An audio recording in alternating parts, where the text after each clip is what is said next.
All right, Paul. Distributed teams are the new normal. What's the biggest misunderstanding about them? Hey, Matt. Yeah, uh, distributed work, such a fascinating area. Way back on this podcast, we had Phil Levin, who was the former CEO of Evernote and is now the CEO of a company called And yes, I did pronounce that right. The And Phil loves the concept of distributed work. He actually talks when he talks about hybrid or remote or something like that. He said we shouldn't really call it that. We should call it distributed work. And I think there's a real truth to that. By the way, I spoke to Phil a few months later, and I asked him about that, and I said it really stuck with me. And Phil said to me, "Yeah, I've given up that battle," because everybody, he's like, at some point, you've just got to accept the fact that the Yeah. term that people are using is hybrid Yeah. or Yeah. remote. But the point is, regardless of what people out there in the world are calling it, distributed work is is not just an accurate description, but it really helps you understand how widespread it is, Yeah. right? Because if let's take JP Morgan Chase, right? So JP Morgan Chase famously has been pulling people back into the office. And you might say, well, okay, well, then that means they are not remote and they're not hybrid. And by those pure definitions of remote and hybrid, they're not. People have to go to work every day. Yeah. But do the people at JP Morgan Chase, uh, do they work with other people that are co-located with them all of the time? And when I mean co-located, I mean like in the same office, the same Sure. physical space, the Sure. same are you working with people 6 feet away from you? Yeah. And the vast majority of the case, the answer to that is no, Right. right? So even as we bring people back into the office, we think of people as working in a way that was a sort of old traditional way, Yeah. but they're not. Yeah. They're just communicating with people that are thousands of miles away, Yeah. just as you and I are communicating with each other. And we're, what are we, 1,500, 2,000 miles away from Yeah. each other. Yeah. So that's what everybody else is doing. They're just going to the office to do it, Yeah. right? Yeah. And so this is it's so important because it means that some of the skills that you need to develop to work well in hybrid and remote situations apply even when you bring people back into the office. Yeah. So the return to office debate sort of misses the point. Yeah, Like, it absolutely it's a does. real estate question more than It's a real anything. estate question. Yeah. And I can't remember if I've mentioned this before on the pod, right? We should, like, particularly when we think of JP Morgan Chase, is it really that surprising that a company that has very large portfolio of commercial real estate is sending a message that bringing people back into the office is a really good idea? People Yeah. shouldn't forget that as they think about that part of the debate. Yeah. Wow. Yeah, I mean the distributed thing's really interesting because I noticed this a little bit in my workplaces sometimes is that we would, after COVID kind of let go and we were trying to figure out what to do, and you could go into the office sometimes for meetings or hey, the Yeah, leader's coming, let's all get together and have a meeting. You would still be having a hybrid meeting because not everybody came to the office. So yeah, now I'm in the office and half the people are on the screen. A few of us are in the room. yeah, Uh, Aside from the feeling of like being around people, it wasn't better or worse yes, or more productive or less. It was the same. yeah, And I think that adjustment, that sort of tech adjustment that everybody made through COVID has rendered this to not be as much of a factor anymore. That, yeah. like Well, in that way, right? let's take an element of that and let's imagine just for a second that everybody is back, right? Everybody's back. Yeah.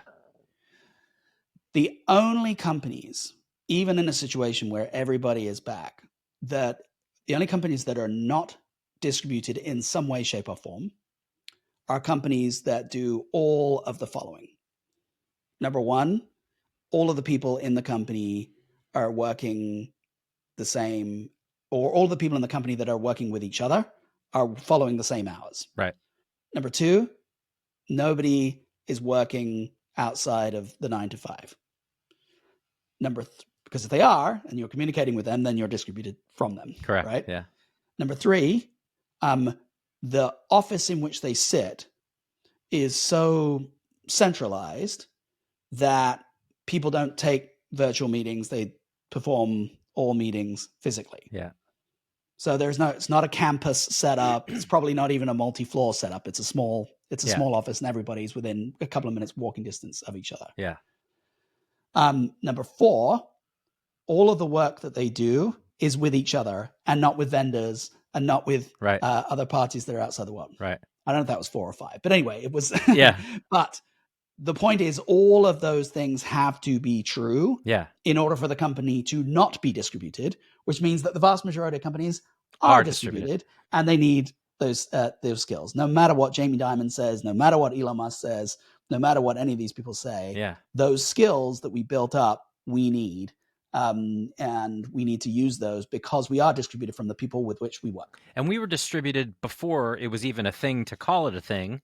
Heck because like I'm thinking of like you and I both worked on like campuses of companies, right? And it was big enough that it was probably easier to join a meeting that was happening in a part of the campus that would have taken you 15 minutes to walk to just all the time. Join from your office, and the people are literally in another building 15 minutes away. Absolutely. Yeah. So we're already distributed. Yeah. And we didn't even know it or think about it or think it was a thing we had to do or undo. It's fascinating, man. Yeah. Crazy. So what's a practical way to kind of think about this then? Well, once you really, really internalize that everything is distributed, what that really means is that it's not just the skills, but it is honing the skills to work super well asynchronously. It's honing the skills that are used in distributed settings, getting better at written communication, getting better at having a combination of real-time collaboration and asynchronous collaboration, and knowing when to use what, getting really, really efficient at how you're conducting meetings, and then getting really strategic about when you do gather so that you get that social connection that you get from the benefit of gathering. So, for example, like not overdoing it. What you were just talking about with the campus, right? Yeah. Take the 15 minutes, go over there and meet the human so that you can make that personal connection and have a coffee with them, right? Do that consciously, and do it well so that you know when you're going to work on this stuff and when you're not. And pick up a book on how to do great remote work or hybrid work or things like that. And use those skills, even though you're not working remote or hybrid. Yeah. That's so interesting. I've been trying to think and crack the code on when you have large distributed teams, right? Which we are realizing is all of the teams. If you're in that type of environment, that's the case. Figuring out communication is so tough. And we should probably do a whole pod on this, but like, the idea of Slack might drive half of your team crazy because it's just this constant feed and they can't keep up and they're trying to do it. Other people, and it could be generational. It could be the way your brain works, and it's really hard to figure out a good way to get it all done. Like we've talked about this a bunch. You need multimodal communication to reach everybody. You have to know what kind of communication works for them. You can survey them to death. You can ask them questions, but still, if you're trying to get messages out from a single location out to your team and have them understood, it's very hard to figure out, how am I going to do that? And does that mean that I have to, it's almost like trying to figure out a social media landscape. Like, am I going to make a blog or make a video? Am I going to make a TikTok? Am I going to put this on Instagram? Am I going to, send it in the mail? Am I going to make a video? Like the answer is yes. Try to figure out how to do all of those things because it'll work for somebody different than the others, but man, crazy. Yeah. Let's do, that's a couple of episodes for us. One on communication styles and then also one, I think, on clashing work styles and how to be able to manage that in a world where everybody's got to collaborate. Let's do those. Yeah, sounds good. All right. See you next time, Paul. All right. Bye. Thanks. Bye.